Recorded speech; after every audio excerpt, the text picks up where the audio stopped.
লকডাউনটো strictly enforce কৰা হ'ব।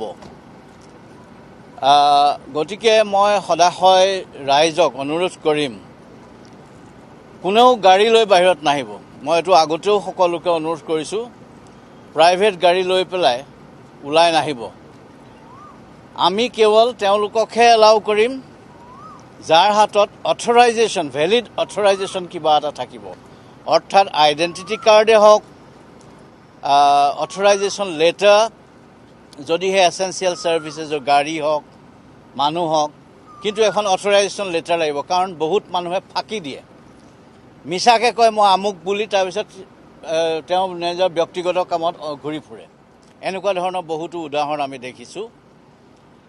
গতিকে আমাক পুলিচে অথৰাইজেশ্যন শ্লিপটো বা আইডেণ্টিটি কাৰ্ড বা পুলিচে ইছ্যু কৰা বা এছডেমাই ইছ্যু কৰি আছে, Assam state disaster management authority, তেওঁলোকে ইছ্যু কৰা পাছ, এইখিনি হ'লেহে আমাৰ পুলিচে সেইটো এলাউ কৰিব ঘূৰিবলৈ। কাৰণ যিখিনি এক্সেম্পটেড কেটেগৰী আছে, যাক ৰেহাই দিয়া হৈছে, তেওঁলোকক আমি বাধা দিব নোৱাৰোঁ।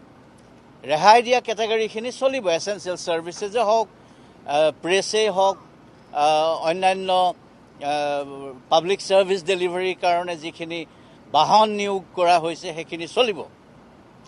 কিন্তু অনাহক অযথা মানুহখিনি নাথাকিব। আৰু ছ'চিয়েল ডিষ্টেঞ্চিং যিখিনি কাম এলাউ কৰা হৈছে, যিখিনি ক্ষেত্ৰত ৰেহাই কৰা হৈছে, সেই ক্ষেত্ৰখিনিত ছ'চিয়েল ডিষ্টেঞ্চিংটো মেইনটেইন কৰা অতিকে জৰুৰী।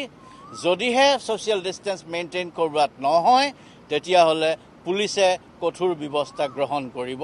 সেই ক্ষেত্ৰত সকলো সাজু থকা ভাল। অহা 20 তাৰিখলৈ মাননীয় প্ৰধানমন্ত্ৰী ডাঙৰীয়াই কোৱাৰ দৰে আমি ষ্ট্ৰিক্টলি মেইনটেইন কৰি থাকিলে 20 তাৰিখৰ পিছত পুনৰ ৰিভিউ কৰা হ'ব, আৰু সেই ৰিভিউৰ বেচিছত আৰু যদি ক'ৰবাত শিথিলকৰণ কৰিবলগীয়া আছে সেইখিনি নিশ্চয় কৰিব। কিন্তু 20 তাৰিখলৈকে শিথিলকৰণৰ কোনো প্ৰশ্ন নুঠে। তাত কেৱল এক্সেম্পটেড কেটেগৰীখিনিক চলি থাকিবলৈ দিয়া হ'ব।